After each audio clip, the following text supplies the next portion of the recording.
Hello, hello, hello. Make sure we can. Okay, I believe everyone should hear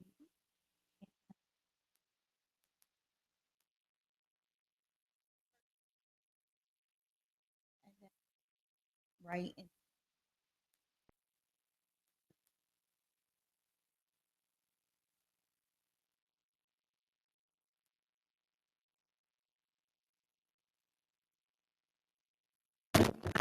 we doing most of the discussion here. And the topic of discussion is the unconscious racial bias in the hiring experiment. This is an experiment that I'm doing, so I'll get into talk more about that momentarily. For now, I'm going to shut off the camera and we're going to hang out a little bit.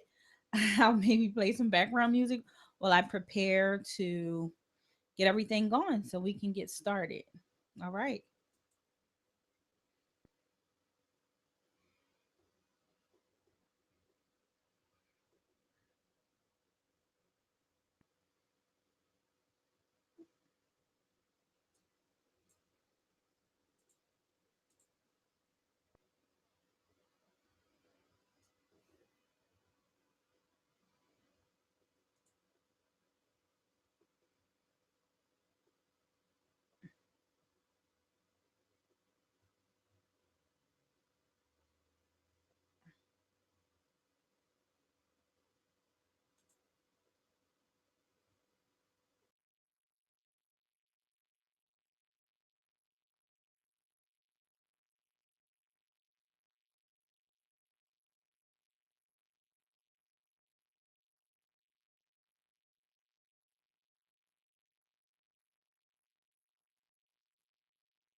Well, okay, ladies and gentlemen. It is 7:01 and I'm going to get started. Okay. I will jump in and out with the camera, but this gives me a little more comfortability as I am not a camera person. I don't like talking on videos. So I'm going to tell you a little bit first about the project. And you can also visit me on my LinkedIn page at Jamila and Laurie to learn a little more about the project as we move forward. The project is basically based on the unconscious racial bias in the hiring experiment. What it is through racial inequality in the US labor markets, it's understood as a persistent problem even today. It has been difficult to measure how this such discrimination works. I'm sorry. Do the employers actively discriminate against minority applicants? That's where I want to draw the line. Does this happen? The question is, do they do it actively? Is this something that they're doing consciously? And I believe that they're not doing it consciously. I believe that it kind of just happens based on morals and beliefs and the lack of knowledge in which one assumes when they look at a minority applicant. And this is not just in the hiring process from outside, but from within as well. So the question is, can such discrimination be proven? Well, I don't know. I'm not a professional. I have no idea, but I am going to attempt to make this possible. What is the effect of improved credentials and proven work experience for minorities? Well, I believe, and this is again my personal experience. I believe that although we may have the correct credentials or experience, that it doesn't matter. I think once an employer's mind is set to hire someone, they want a candidate who they feel that can represent their company. Rather, it's someone who can speak well or a specific look that they're looking for. And 9 times out of 10, they want someone with that clean cut, familiar look. So it's that clean cut, familiar, what's familiar to me, what's pretty to me, who's able to handle and represent our company. So although I believe this has changed a lot throughout the last year, even, it's still an issue that exists. So I wanted to find out, decided to conduct an experiment. This is a independent experiment that I decided to do that will allow me the opportunity to experience firsthand what is actually happening and how it's happening. Then I'll be able to put some things in writing or maybe do some live webinars that will explain more in depth and more in detail. Again, I'm not a professional, but I do hope that this particular research can be used in every way possible to shape the hiring process for individuals and for companies, for future employers in the market who are looking for really good candidates but can't land good candidates due to this cultural bias. Um, I do have a TV show coming, Born to Talk TV, which will be airing in 2016, and that I will include, I will air this particular the results for this experiment on my talk show, Born to Talk TV. I got to say that again for you guys, marketing at its best. I am going to air that on the show, and I will have others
I felt like this was something that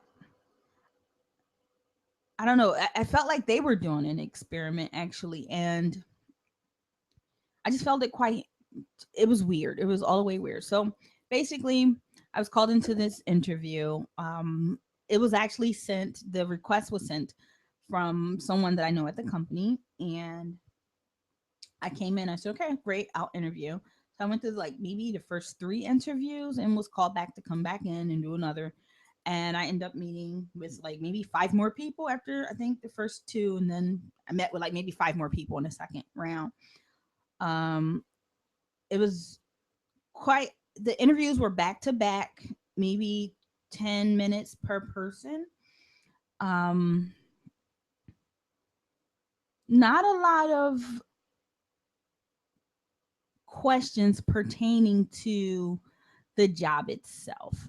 They were looking for someone who can do technical recruiting, whereas I've done many placements in the technical recruiting field. Although I've never worked for an actual firm, I actually own my business and I've done it independently.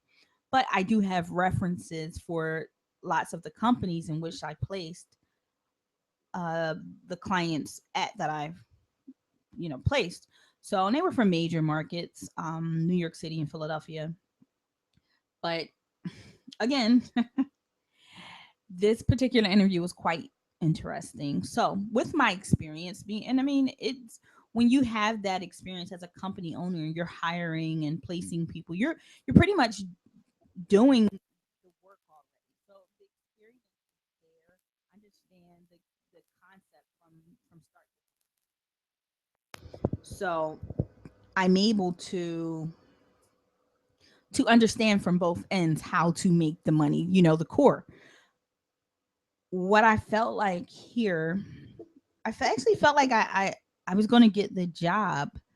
Um, each individual interviewer felt like, hey, you'll be a great fit. I mean, you're technical already, you work in the field, you have a network already. You can, I mean, you know all the people that you need to know, you have resumes on hand already. So, pretty much everything that I needed to do was pretty much set up and ready to go. In this case, I communicated with one of the individuals. I don't know if she's an admin or what have you, but I communicated with her, and she was very good. She got back to me. She kept me updated on things. It, the decision process was quite weird.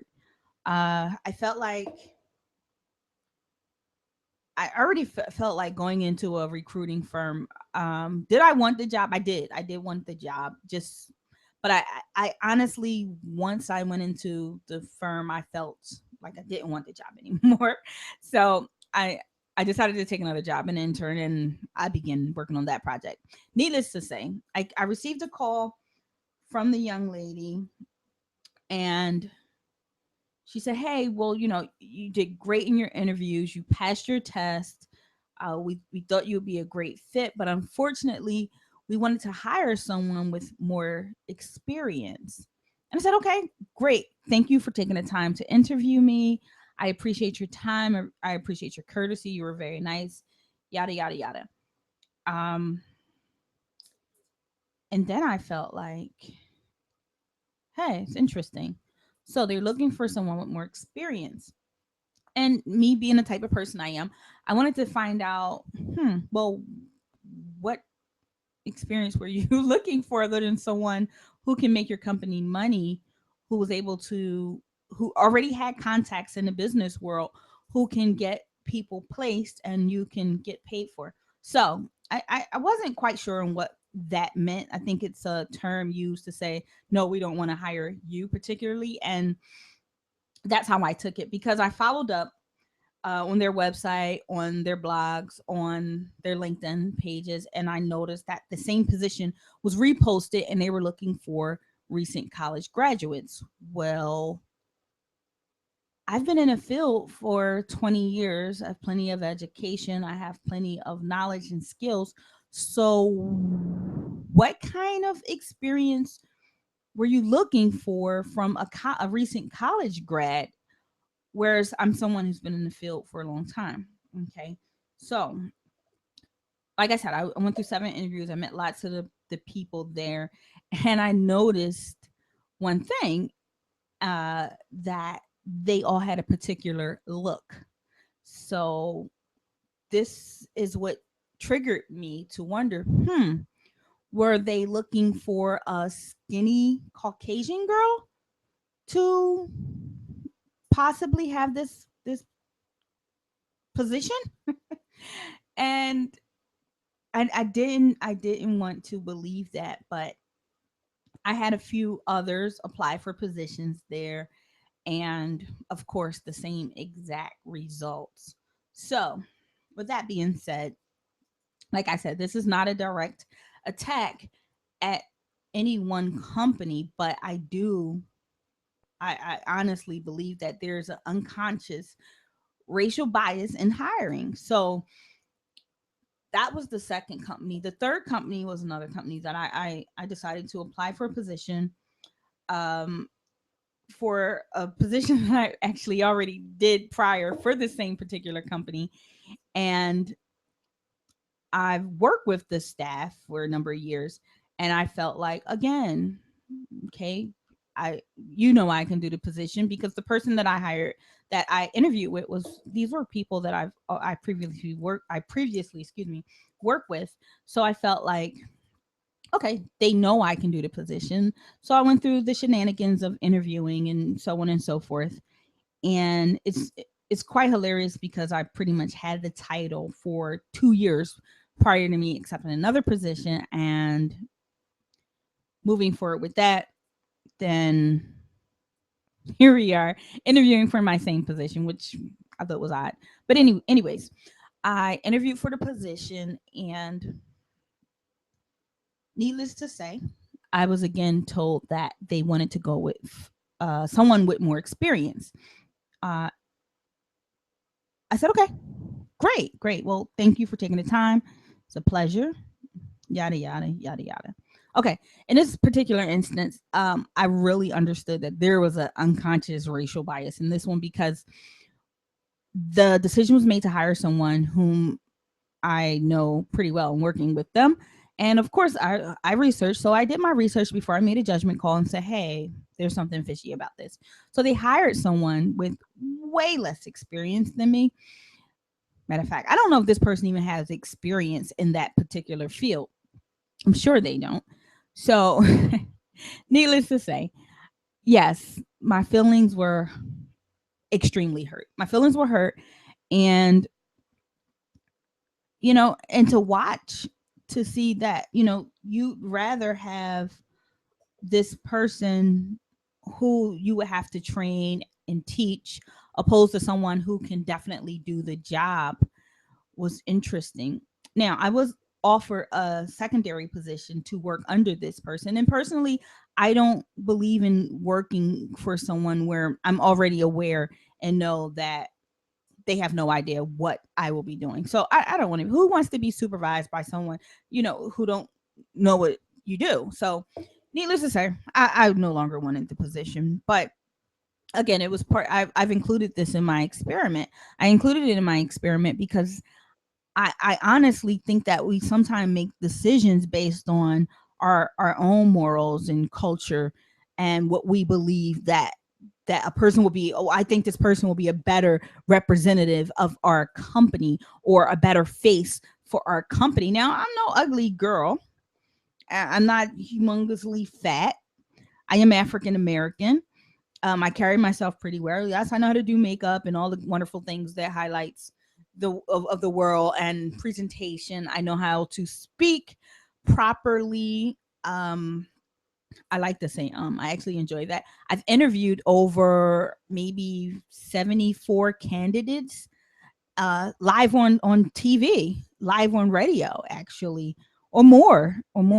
I've been really in the business for a long time of interviewing and managing and what have you here. I mean, I've managed a technical department of 302 call center representatives and in technology department. So there's no I mean, you have to have a lot of experience to say you have more than what in which I do.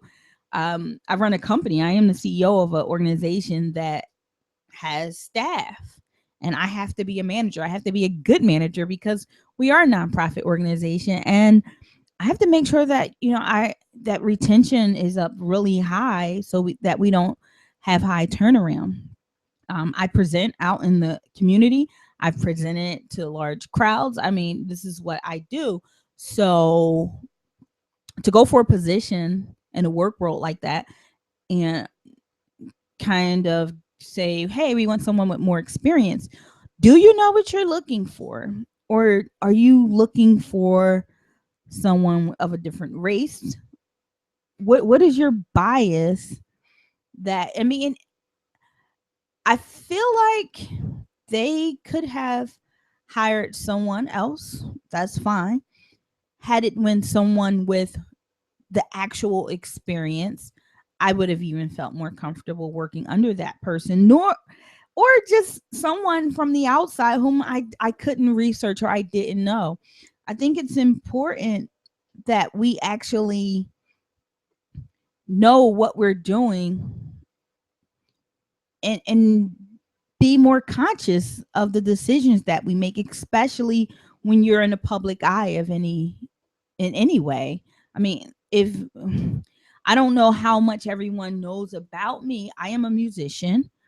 I am an artist. I am a radio host. I am the owner of a radio station. I started out working for one of the largest radio stations in the country, and I my communication is pretty upbeat and on point. I've interviewed some doctors, psychologists. My interviews are live on YouTube. I've authors and designers, and I've interviewed some quite high caliber people. So I've managed some of the largest projects that happen throughout the city of Philadelphia here. So I'm not sure what people are looking for, but I like to pinpoint where and how this is happening. What is the actual bias that they're using to say, hey, I want someone with more experience when you just hired someone with less experience? We have to be careful now because we do have social media. We do have open source applications where we can go find out research about anyone, and everything is public. So as a interviewer or hiring manager, I think we should be more conscious of how we make our decisions, how we hire people. I'm going to do this study, I'm going to do this experiment and see it through, because I want to help you, the hiring manager, the CEO, the CIO. I want to help you be more conscious of how you make your decisions to hire someone, and I want you to be better with your excuses. If you don't like the person's face, or you don't like their nose or their skin color or what have you, this is no attack. Be more creative with your excuse. Don't tell someone, I want to hire someone with more experience, and you hire their dumb younger cousin who knows absolutely nothing, who they know everything about. You're not making a good case for yourself, and you can be sued for discrimination.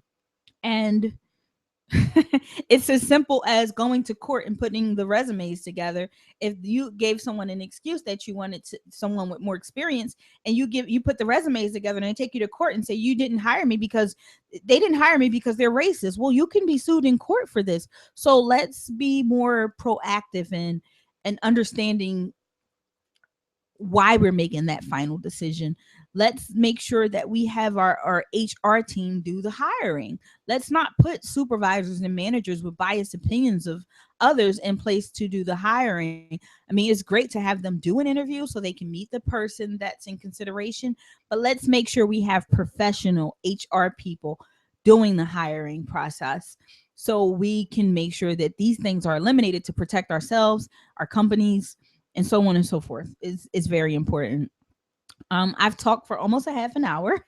I hope I didn't bore anyone. I hope this was interesting at the very least. Um, I want to revisit this topic later again this month, maybe.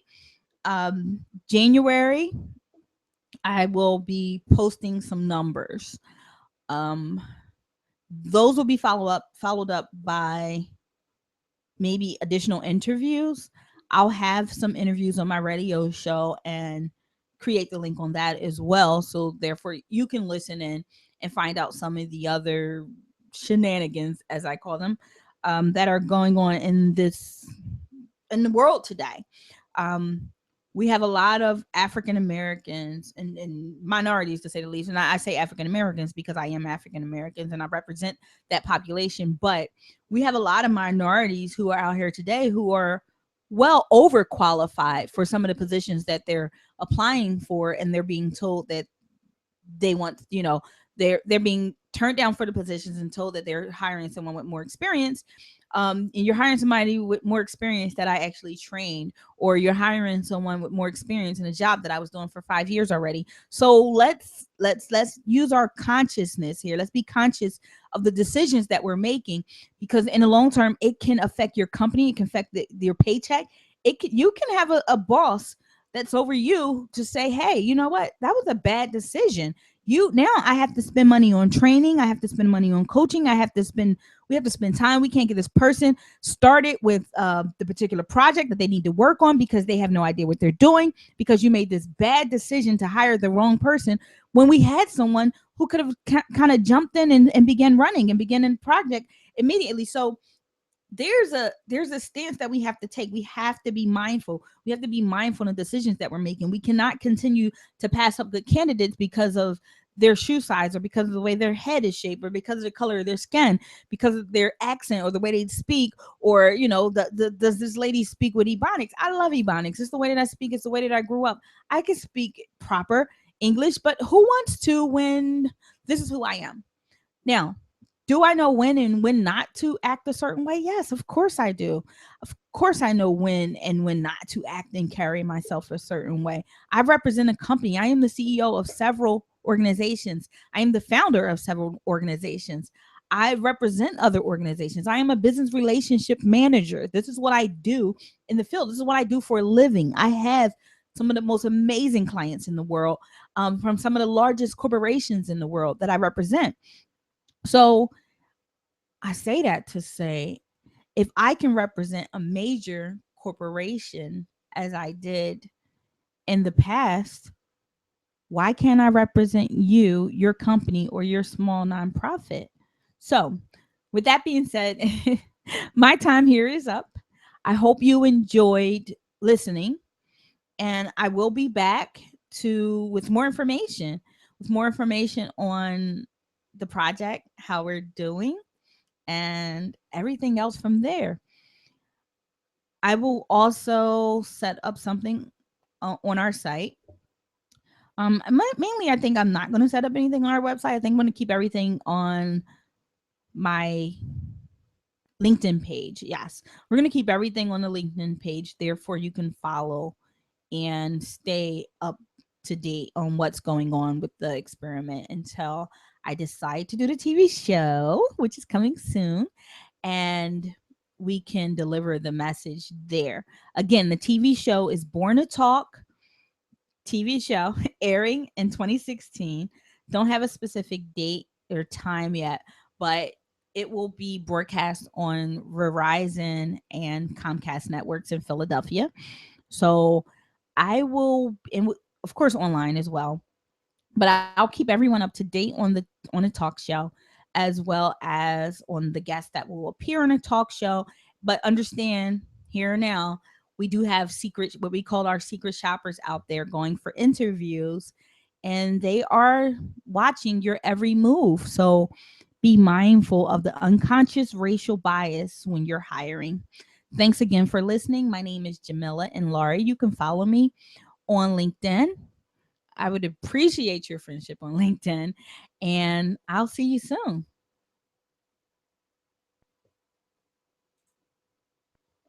Bye.